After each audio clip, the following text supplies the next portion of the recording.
Вакцинация набирает обороты. В Коми уровень коллективного иммунитета к COVID-19 составляет около 60%. Это чуть выше общероссийского показателя. Но для формирования полноценной иммунной прослойки этого пока недостаточно. Остается высокая активность дельта-штамма коронавируса. Каждый день фиксируется огромное количество новых случаев заражения. Борьба с коронавирусом продолжается. Ситуация остается напряженной. По словам врачей, основная часть госпитализированных невакцинированные. Свыше полумиллиона медицинских работников по всей стране оказывают помощь пациентам с ковидом. И большая часть людей, которые переносят болезнь в тяжелой форме, это те, кто не прошел вакцинацию.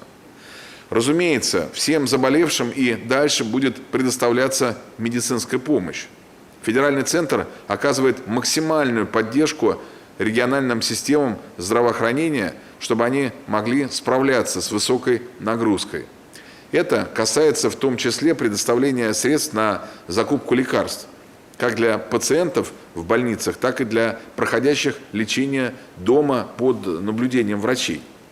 По поручению президента правительство ведет ежедневный мониторинг доступности в регионах кислорода и медикаментов, необходимых при коронавирусе. Более того, принято решение о продлении до конца следующего года действия ранее выданных регистрационных удостоверений и разрешений на временное обращение на препараты, которые в том числе используются при лечении ковида. Продолжит работать и упрощенный порядок получения таких документов. Это позволит избежать перебоев с поставками медикаментов, своевременно представлять их пациентам и быстро вводить в оборот новые лекарства. Что касается кислорода, об этом также говорили на совещании у президента. Тема на особом контроле правительства. Вынужден отметить, что на сегодняшний день у нас по-прежнему в стационарах находится 246 тысяч пациентов, развернуто 295 тысяч коек. И такая самая для нас значимая цифра, с которой мы работаем, это пациенты, находящиеся в тяжелом состоянии. И особенно группа, находящихся на искусственной вентиляции легких. Сегодня таких пациентов чуть более 7 тысяч человек находятся на искусственной вентиляции легких. И еще раз хотел подчеркнуть, что среди вакцинированных на ИВЛ крайне редко мы видим пациентов в реанимации. Менее чем в половине регионов отмечаем рост количества госпитализированных пациентов, находящихся в тяжелом состоянии.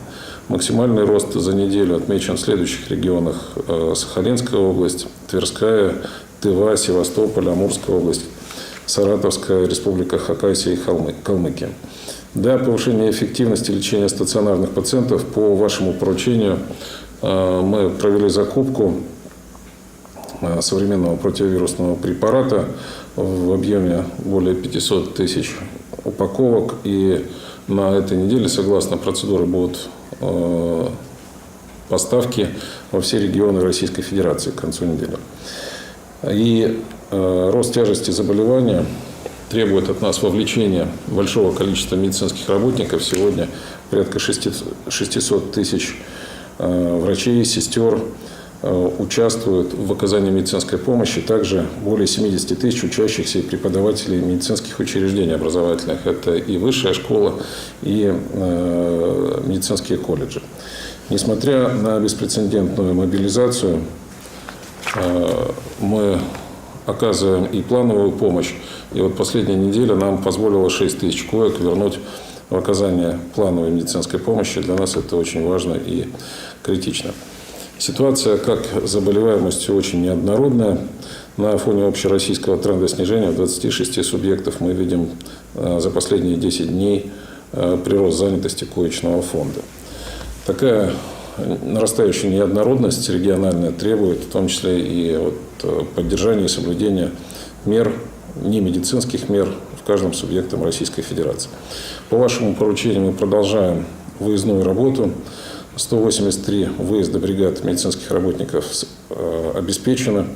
Мы видим, что по данным мониторинга нашего регистра пациентов с заболеваниями COVID-19 требуется выезд в Волгоградскую область и сформирована бригада для выезда в регион.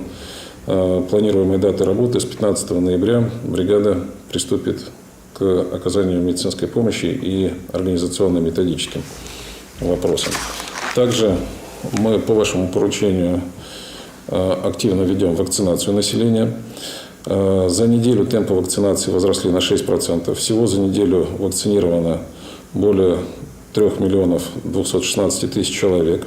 Это хорошие темпы вакцинации. Причем хочу отметить, наиболее критическая группа старше 60 лет, темпы вакцинации возросли значительнее, чем в целом. Вот среди взрослого населения прирост составил на 14% за неделю. В очередной раз хочу подчеркнуть, что основная часть госпитализированных – это все-таки не вакцинированные. По данным нашего регистра, доля заболевших пациентов с новой коронавирусной инфекцией в связи с активностью дельта-штамма остается все-таки высокой. В очередной раз хотел бы призвать, что помимо самих цифр коллективного иммунитета, персональная защита каждого нашего гражданина является крайне важной. И консультацию получить, если в чем-то вы сомневаетесь, просто необходимо у своего лечащего врача, даже при наличии хронических заболеваний, всегда будет найден выход обезопасить от новой коронавирусной инфекции.